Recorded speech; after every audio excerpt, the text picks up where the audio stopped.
Hey, welcome back, my friend. My name is Danny Dumas, and this is the Earn Your Title podcast. I've got a question. When you turn 40, does it seem like your parents started acting different? Did your relationship with your parents change? Did the things they called you for and the plans they make, did that change? I know it did for me. Today we're going to talk about, living with your elderly parents, honoring your elderly parents, and how to do this successfully. Some of the pitfalls that I've seen. I work with mostly 40-year-olds, and we're all, obviously it could happen at any time.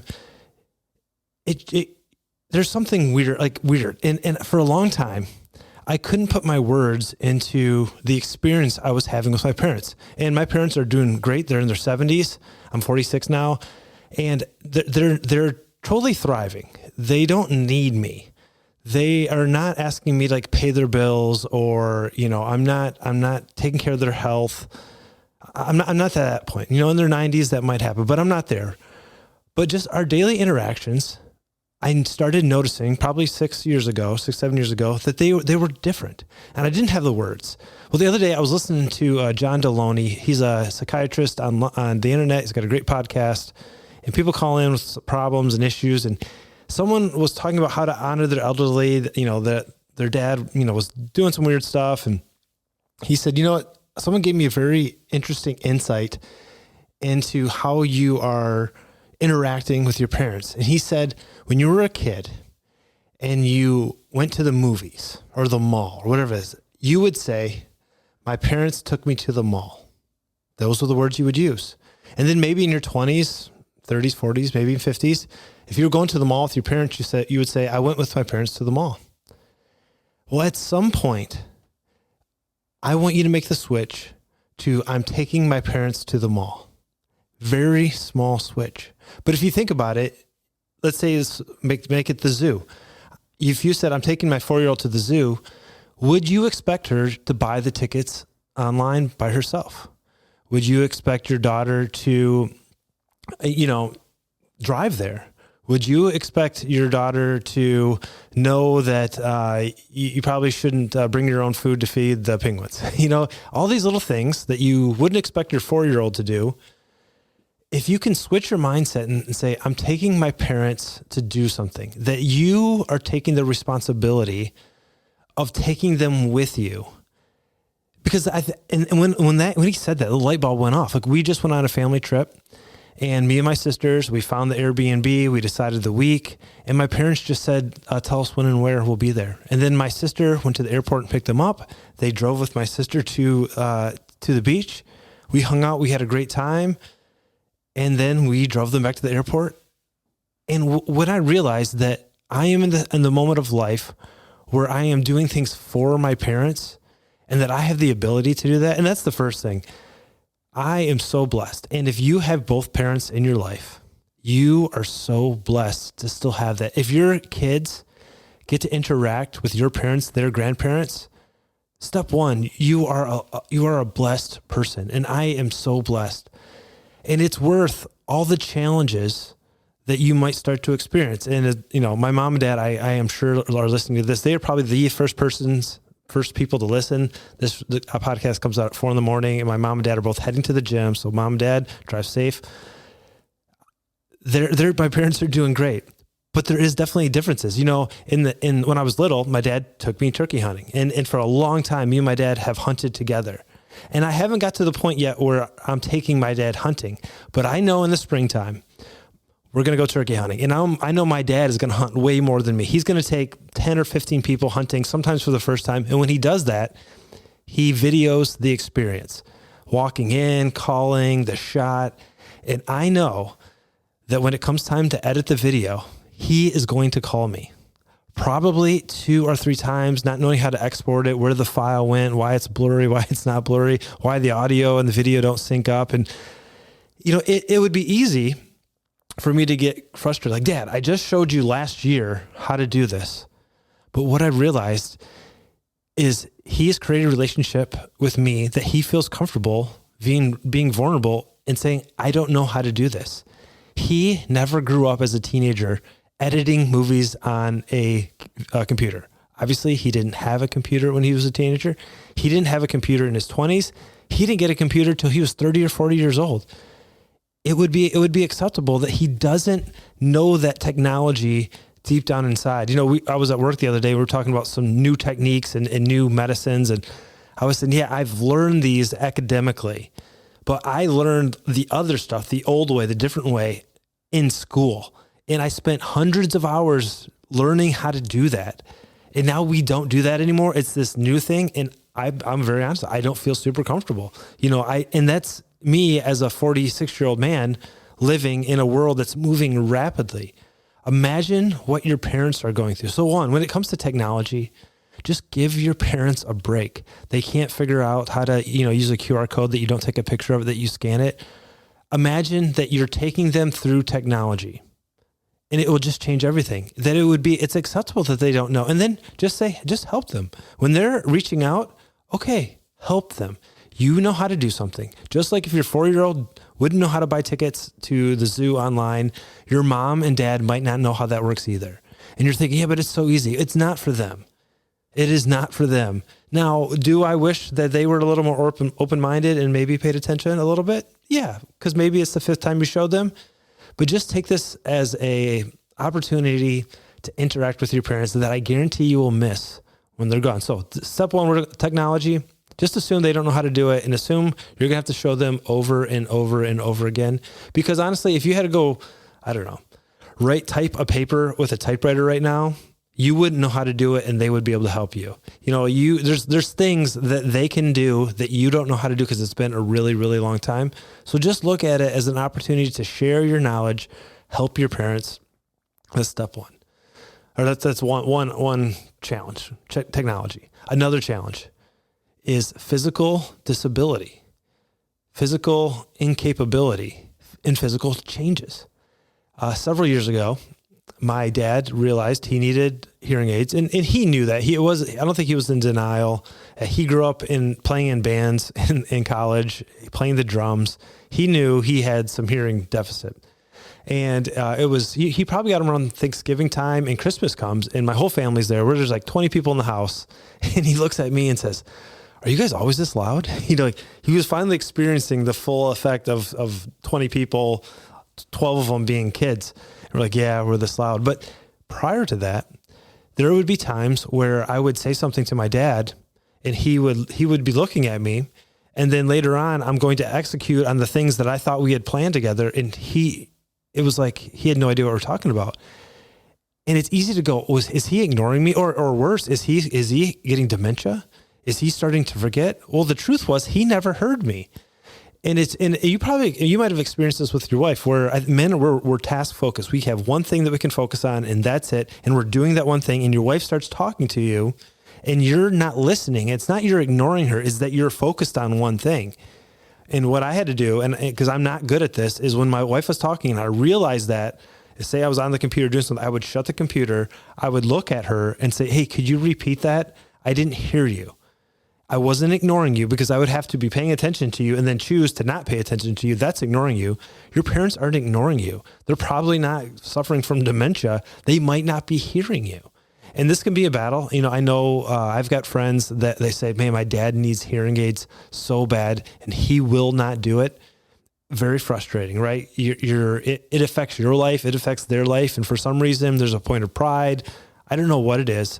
But we just realize that there are deficits, and then that you might have to work around it, that you might have to talk louder, and that they might get frustrated when they feel like you're yelling at them. And that's on them. If you're an older man listening to this and your kids are yelling at you and you get frustrated, it might be because you can't hear them and they talked to you the first time. So now they have to look at you and raise their voice. And it's very hard to raise your voice without sounding angry. It's challenging. Just realize, so if you're an older man and you've got this podcast up to 100 and your kids think that maybe you're suffering from dementia, go get your hearing checked. It could be that. That's a disability, right? It's something that happens. I know it's going to happen to me. I'm already there. I don't think I need hearing aids yet, but I'm going there. Their sleep. They could be in chronic pain due to arthritis, back problems, and they're not sleeping well. It could be sleep apnea. If you are sleep deprived, there's an equivalent level of sleep deprivation that equals legally drunk. Legally drunk. So imagine your parents every night are sleep deprived because of sleep apnea or because they're in pain during the night. They've got a bad hip, they get bad arthritis, their bladder control is not what it means. It's what it used to be. So now they're, getting up 2 or 3 times to pee at night. Just realize that they could be at a deficit, that they're falling asleep at the kitchen table, not because they're trying to be rude, it's because they're tired. I think it's just important to realize that the people they were when you were, growing up to your 18, 20, 25, and you moved out, they're not those people anymore. They're having challenges and they've never been 70. Like my parents have never been in their 70s. They are learning how to navigate that time. Just like you're learning, you've never had a parent that's that old. So give them some grace. Realize that they're going to have physical disabilities, physical, lack of growth or physical decline. That's probably the right word. And then realize you can help them. You're strong. You're capable. Things that they used to be able to do, they can't. It's interesting. As a young fireman, there were some guys that I work with who were huge, massive, rock hard men of muscle, just go and throwing up 300-pound bench press. And I look at them now and they are not there yet. Like in my head, they've almost shrunk. I'm like, did they get shorter? Cause these were strong, like rock strong men, like just bulldozers. And it's just a natural progression. And realize that you might have to start doing that. They're going to call you to help you move a kitchen table. And you're thinking you couldn't do this on your own. No, they can't. They couldn't do it. There's some physical disabilities. I will say this though. Whatever you can do to encourage your parents to stay active and stay mobile and stay moving is important. A lot of people think that you stop moving when you get old. I think you get old when you stop moving. So if you can encourage them, if you can take them with, hey, we're going to the zoo. I just don't walk as fast as I used to. It's okay, Grandpa. It's okay, Mom and Dad. We'll walk as slow as you need to go. We need you to get out and start moving, get walking, stay active. That's super important. Another area, and this one can be challenging, is that your parents are not the same people they were from a worldview, from maybe a political view. And I think this is a challenging one. In the Bible, the 5th commandment is honor your father and mother. Now, you don't have to be religious to realize that giving honor to your parents is important. And the very interesting thing about that commandment, it has a promise, is it so that your days may be long. It's the first commandment in the Bible that has a promise attached to it. The Bible or God believes so strongly that you should honor your father and mother that he attached long life for you as the person that honors that. So what does honor mean? Well, it's important to realize what honor doesn't mean. It doesn't mean enabling bad behaviors. It doesn't mean not setting boundaries. It doesn't mean that you have to agree with everything they're doing. It doesn't mean that your parents are perfect and there's nothing they can do wrong. You can't disagree with them. It means that the position that they were given of being your mom and dad is a position to be honored. And that might mean that despite their political opinions, you do everything you can to have a relationship with them. There seems to be an epidemic of people that are cutting off their parents, and a lot of it is political. And I understand that we are in a wildly political universe. But if your dad or mom watch Fox News all day long and it drives you nuts, maybe just try not to talk about politics. If they spend all day long on CNN and they have signs of how much they hate Trump, maybe we don't talk about Trump and Iran and the things that matter. Now, that to me is honoring your parents, realizing that you're going to have some disbelief or a disagreement, and that you're going to do everything you can to not go down that road. But this is where I think it's okay to have boundaries. You can have a very strong opinion about something, and you can say, Mom, Dad, listen, we don't agree on this, and I love you.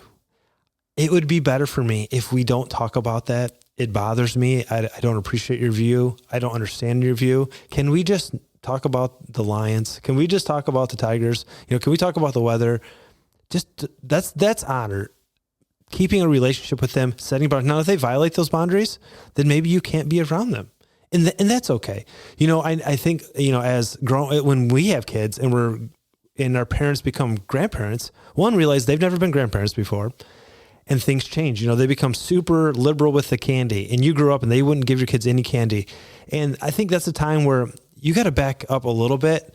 Maybe you have a rule. My kids just don't get candy after 8:00 at night because they're hyper. And give your parents some grace.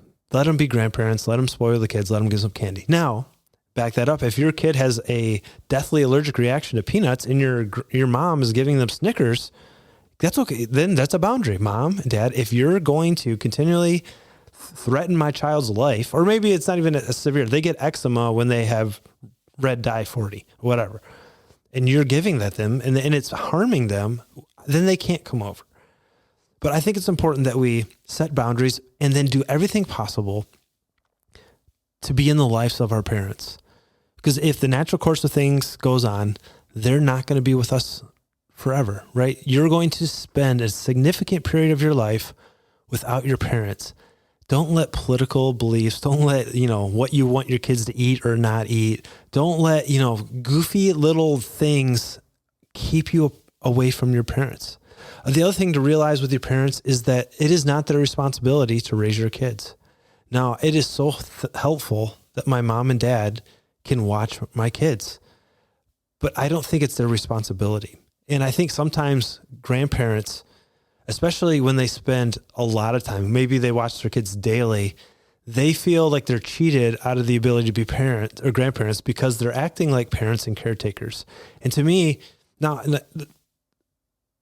those are two different things. A caretaker is one thing and a grandparent is another. And if your life situation requires that your parents watch your kids, it's probably better than anybody else. But realize that does change their relationship with their grandparents. They can't have the normal spoil them, and maybe you have to have more boundaries when they're going to be watching them. But it is not their responsibility. Would it be helpful? Yes. Are they going to do that? Maybe not. They put in the work. They raised you. That was their responsibility. Anything else you get out of them, see it as a bonus. See it as a bonus. And I've heard guys say, they only want to see their grandkids when it's convenient for them. Yeah, because that's not their responsibility. I think that's okay. Now, is it annoying? Yes, it is annoying that they never offer to watch your kids. And they only, if you ask them to watch them and they say, yeah, awesome. That's a bonus. If they say once a week, hey, I want to take, little Johnny out to do something. Is that awesome? Yeah, it's a bonus because it's not their responsibility.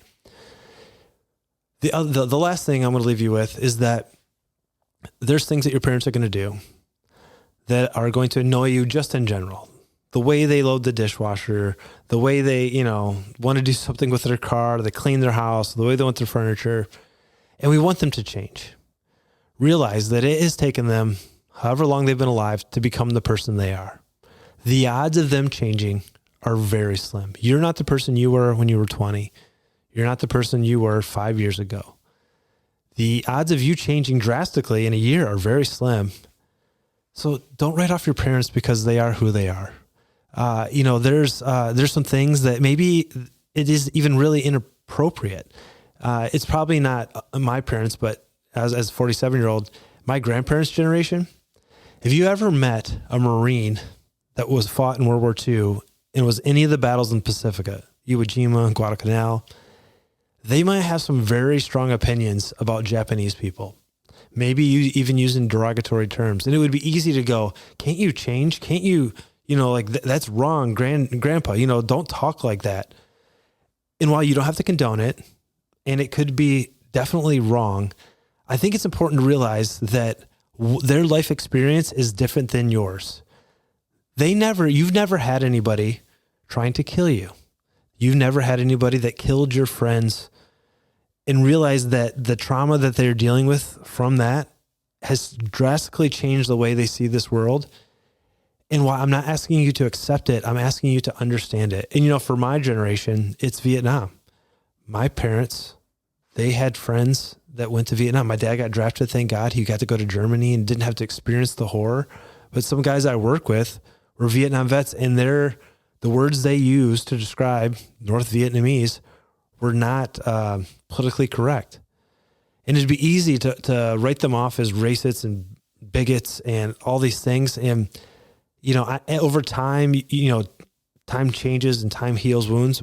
But I think it's important to realize what your parents grew up in, with the Great Depression, or they had terrible parents and they don't know how to interact with you, or they never met their grandparents, so they don't know how their grandparent is. Realize they're probably not going to change. And that's okay.